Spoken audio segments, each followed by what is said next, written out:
We're back with Martha Stewart. Yes. She was sentenced to 5 months in prison and 5 months confinement. But I want to make sure that everybody understands that I'm perfect, Larry. You know that. We go to Chattanooga, Tennessee. Hello. Hi, Larry. Hi. Martha, after all that has happened, will you be returning to a life of crime and corruption? Oh, yes. As soon as possible. And thank you for your concern. Downey, California. Hello. Word up, Martha. Word. My question is, have you figured out which is the proper spoon for soup and which is the proper spoon for tunnel digging? No, not yet. I think I have to do some research. To Mesa, Arizona. Hello. Mesa, are you there? Yeah, hang on a second. I just took a bong hit. Okay, well, can't rush it. No. Do you two smoke pot? Oh, we do. Yeah. I love the drug. Cool. Hey, Martha, is it true you plan to thwart prison rapists by sealing your vagina with a hot glue gun? Oh, yeah. You do? Oh, yes. I would be silly not to, don't you think?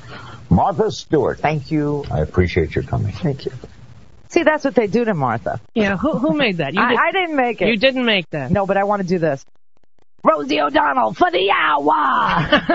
Rosie O'Donnell. Yeah, that we made for you. Yeah, that's me, Star the Flintstones. Hey, Rosie. Now, here's the thing. I think a man had to make that thing about Martha Stewart. Well, I definitely didn't. Who did make it? Yeah, because, to me, it's sort of an atrocity that this woman starts prison tomorrow. Let me explain one thing to the viewers that people don't know. December 27th, Martha Stewart sold 3,000 shares of Einkorn stock. Do you know how many were sold that day? How many were traded? No. Just take a guess. 5. Between 7 and 8 million. Wow. And until the federal government prosecutes every single person, questions every single person who sold more than 3,000 that day, it's selective prosecution. Well, of course it is. Yeah. Of course it is. It's a woman with $1 billion empire. But let me say, that was self-made. That's what I mean. That built it on what women want to do. I love everything that. It's so funny, but I have Martha's 10-minute cookbook, right, that I use probably every day. Right. I'll tell you one of my favorite recipes in it. It's just, I'm for real. It's the tortellini, and you just, toss it with a little bit of butter, a little salt, and Parm cheese, and everybody goes, oh, this is fabulous. Did you order out? See, I love her, and I'm a gardener. Right. And I was always writing her letters going, Martha, do a Zone 10 gardening book, because I lived in Florida, like you. And, I was a huge fan of hers, but a lot of women just didn't like her because they found her threatening. Successful women are threatening to some. I guess so. Some but women. What's scary to me is that women didn't stand up and scream when they took her down. Well, that's what I'm explaining to you. There's some women that just love to see powerful women go down. Well, you want to hear something pathetic? I called the National Organization of Women the day after that the verdict came down, and I said, I hope you're going to release a statement. And the woman on the phone said to me, well, I don't know if Martha's been a supporter of NOW. I'm like, are you missing the basic point that she's a woman? Yeah. Do you think that the Anti-Defamation Society asks if you attend synagogue before they go and, prevent you from getting religiously persecuted? I must tell you as a young woman of the faith that, yes, they do. Yeah, they do. Baruch Atoy Adonai. There you go. Eloheinu Echolom. But it's just so strange, what happened to her. People really do think that she was prosecuted for insider trading, and that's not any of the charges that were, brought forward on Martha Stewart. Martha Stewart was charged with they suspected she lied during an investigation of a crime that she didn't commit. She was never charged with. Right. She was never charged with a crime, so they called her in to talk to her about this alleged crime. They never charged her with that crime, but while she was speaking to them, she apparently misrepresented something. So they took her down, and they put on the head of the FBI crime lab who perjured himself on the stand. They have a juror who said he lied in order to get onto the jury. If this isn't a gross misrepresentation of the truth, if this isn't a miscarriage of justice, I don't know what is. And I wish that every woman in America who understands that Martha Stewart grew up in New Jersey with a one-bathroom house and 6 children. She put herself through college out of scholarship modeling. She was such a good caterer that the man who was at the party when she was first catering said, who made this, met her and said, you have to do a book. It is today the best-selling book. Entertainment. That's right. Yeah. And this is the woman who built Omni Media from the ground up. Listen, I love Martha. I mean, I thought that this was a witch hunt to sidetrack us from a lot of the things that were going on. The art of distraction. Yeah, oh, God. I'm going to show you an article, and I know how you feel about kids. I do, too. So this is another thing we have in common. But I was looking at what the Dulfer report, the report that came out that said, absolutely, if Saddam had pepper spray, we'd be surprised, Exactly. They were like, I think he was, incommunicado from 1990. He never used a telephone. He may have been in one of his palaces practicing the art of archery in order to defend the country. There were no weapons there. He had no Air Force. I saw that because I'm an Air Force person. I was in the Air Force.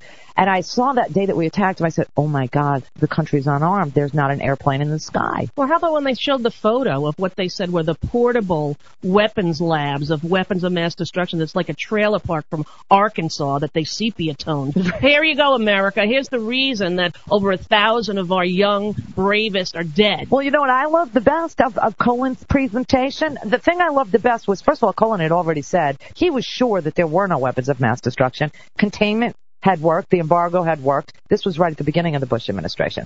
Then he came on board with the whole weapons thing, and they said, we're going to put George Tenet right behind you, you bastard, and you better say what we want you to say, or we know how to push buttons, God only knows what they said to him. So he went up there and he lied. He perjured himself. He really did to the world. And he's not in jail. Can you imagine, though? I think every day Colin Powell wakes up and thinks, what happened to my life? I want you to see if you remember this. All right, go. This was like amazing. Do you remember when they had to prove mobile laboratories? They did a drawing of a mobile laboratory. Do you remember that it wasn't even a picture? It was a drawing, Rosie. Yeah, the one I saw in the paper was sepia-toned land masses taken from an aerial view, what any person could do in Photoshop. But listen, Randy, I have dreams about Colin Powell nightly, seriously. Really? I really do, that the man wakes up and says before the election, I must resign from this administration as it is morally offensive to my essence.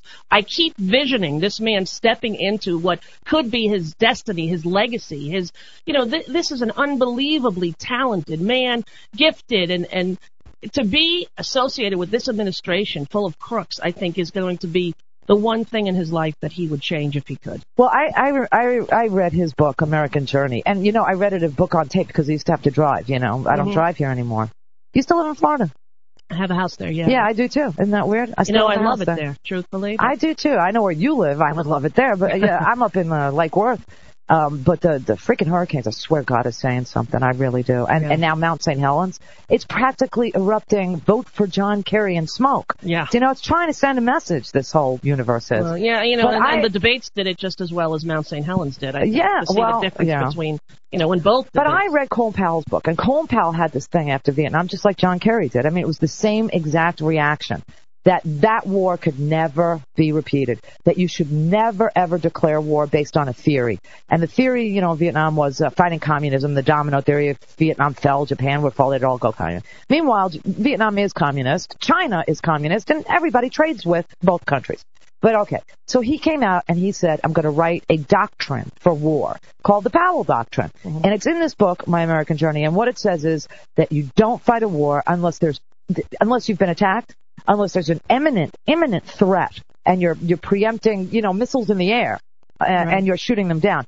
Second, you always go in with overwhelming force. Okay. Now, in the case of the first invasion of Iraq, we had 500,000, 500,000 kids. Right. This time we got 137,000 for an invasion and an occupation. So that was violated. There's no overwhelming force. And the other thing that he had a third one. And then the fourth one is exit strategy, which we also didn't have. Now, how does this man live with himself? This is what I don't get. Well, that's why I keep having this dream, that he's going to somehow spiritually be awakened and say, I can no longer sign my name to the doctrines of this administration. I wish that he would. It's hard to believe that, with him in there and this blatant violation of, civil rights, oh my God, what he must feel to sit and have to be associated with these men. Sometimes I count on the wives. I really do. I count on the women but then I see Republican women, and there's nothing worse than a Republican woman. That's my mother-in-law. Oh, there's nothing worse than a Republican woman. I cannot convince Kelly's mother to vote for John Kerry. I can't. And, I think